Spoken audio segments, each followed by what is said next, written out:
চুক আৰু বৰা চুককে আদি কৰি বৰনগীয়া গাঁৱৰ কেইবাটাও চুকত ইতিমধ্যে জাপানিজ এনকেফেলাইটিছৰ যি প্ৰাদুৰ্ভাৱ দেখা গৈছে আৰু এই ক্ষেত্ৰত আচলতে এয়া কিছুদিন পুৰণি খবৰ কিন্তু তাৰ পাছতো এই খবৰ হৈ ৰ'ল কিন্তু স্বাস্থ্য বিভাগৰ ফালৰ পৰা কোনো ধৰণৰ ব্যৱস্থা নললে স্বাস্থ্য বিভাগে যি ধোঁৱা মাৰিব লাগে সেই ধোঁৱা মৰাৰ ক্ষেত্ৰতো গাফিলতি দেখা গৈছিল তাৰ উত্তপ্ত পৰিস্থিতি যোৱা নিশা হৈছিলে গাঁওখনত যেটো ধোঁৱা মাৰিবলৈ গৈ ধোঁৱা নমৰাকৈ উভতি আহিব খুজিছিল কিন্তু ৰাইজে যি তেওঁলোকক আবদ্ধ কৰি ৰাখিছিল তাৰ পিছত তেওঁলোক ধোঁৱা মাৰিবলৈ পুনৰ প্ৰতিশ্ৰুতিবদ্ধ হয় আচলতে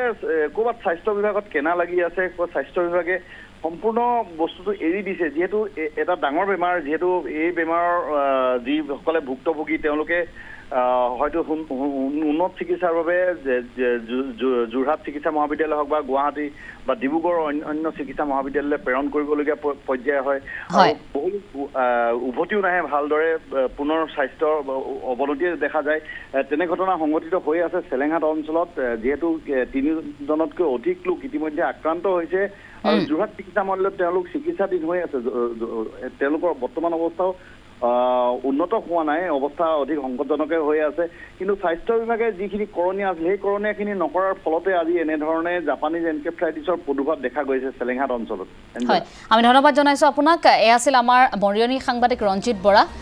স্বাস্থ্য বিভাগৰ বিৰুদ্ধে যিখিনি অভিযোগ আছে সেইখিনি অভিযোগ কিন্তু তেওঁলোকে নচাত কৰিব পৰা নাই কাৰণ তেওঁলোকে স্বাস্থ্য বিভাগৰ বিষয়ববীয়াসকলে যি ধৰণে কামখিনি কৰিব লাগিছিল সেই ধৰণে কামখিনি কৰা নাই হেতু ৰাইজে বাৰে বাৰে অভিযোগ উত্থাপন কৰিছে যাৰ ফলতে আসলতে এনে ধৰণে সজাগতাৰ অভাৱৰ বাবে বহু কেইগৰাকী আক্ৰান্ত হৈছে জাপানিজ এনকেফেলাইটিছত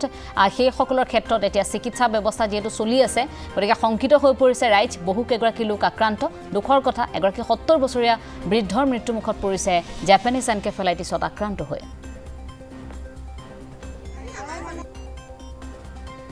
কালি স্বাস্থ্য বিভাগৰ লোকসকল আহিলে আহি আমাৰ ওচৰতে ৰাস্তাটোতে মাৰি গ'ল ৰাস্তাটোতে মাৰি যোৱাৰ পিছত ঘূৰি আহোঁতে আমি ৰখাই ক'লো যে আমাৰ ঘৰতে ওলাইছিলে মৌজেন দেখালত তেওঁলোকৰ হয় বুলি কোৱাৰ পিছত মাৰিবলৈ কলত কৈছে যে চৰকাৰে এইটো নিৰ্দেশ দিয়া নাই যে মানুহৰ ঘৰত সোমাই মাৰিবলৈ তেতিয়া আমি কুৱেশ্যন কৰিলোঁ যে ৰাস্তাই মাৰি কৈছে যে আমাৰ ঘৰটো তেতিয়াতো ৰাস্তাৰ পৰা খেদি আমাৰ ঘৰত ভৰাই দিছে মৌখিনি তেতিয়া কৈছে যে আমাৰ তেল নাই বোলে বেটেৰী নাই আমি কৈছোঁ তেলো আনি দিওঁ আপোনালোকক বেটেৰীও আনি দিওঁ তথাপিও মানে তেওঁলোকে সহজে মানি লোৱা নাই কথাখিনি যে ঘৰত মাৰিব লাগে তেওঁলোকৰ মুঠতে এটাই কথা কয় যে আমাৰ ওপৰৰ পৰা কোনো নিৰ্দেশ দিয়া নাই ক'ৰ পৰা আহিছিল তেওঁলোক ক'ৰ পৰা আহিছিলে আশা কৰ্মী আহিছিলে নকচা পাইছিলে আমাৰ আশা কৰ্মী আহিছিলে তেওঁলোকে কৈছে যে মানে ঘৰৰ ভিতৰত মাৰিবলৈ চৰকাৰে নিৰ্দেশ দিয়া নাই কিন্তু চৰকাৰে নিৰ্দেশ নিদিয়া কোনো কাৰণ থাকিবই নোৱাৰে হয় যখন জাপানী এনকেফেলাইটিছত আমাৰ আজি তিলানি হৈছে মোৰ খুৰাদেউ শ্ৰী প্ৰদীপ বৰা তেওঁ 10 দিন যোৰহাট মেডিকেল কলেজত থাকিলে আৰু এই ক্ষেত্ৰত মানে কি চৰকাৰৰ প্ৰতি আমাৰ অনুৰোধ আৰু ক্ষোভো আছে যে যিসকল তেওঁলোকে কাম কৰিবলৈ কৰ্মচাৰী পঠিয়ায় কৰ্মচাৰীখিনিয়ে বিভিন্ন ধৰণৰ উপায় মানে হেৰি কৰে উপযুক্ত কাম নকৰে ৰাইজৰ দাবী তেল নাই ক'ব বেটেৰী নাই কিবা নাই গাড়ী ফচিব আমি আমুক হ'ব তামুক হ'ব মানে বিভিন্ন ধৰণৰ হেৰি কিন্তু চৰকাৰক ইয়াৰ যে আমি অনুৰোধ জনাওঁ যে এনেকুৱা কৰ্মচাৰী আৰু যি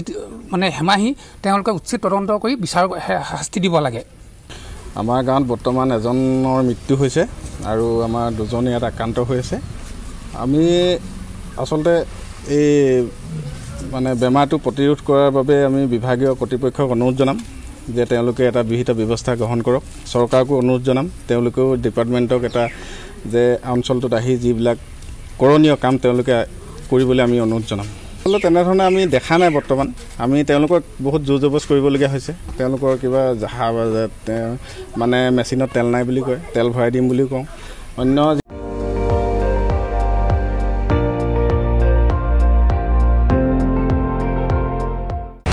আপুনি চাই আছে ND24 সৰ্বশ্ৰেষ্ঠ নহয় সৰ্বোত্তমৰ দৌৰ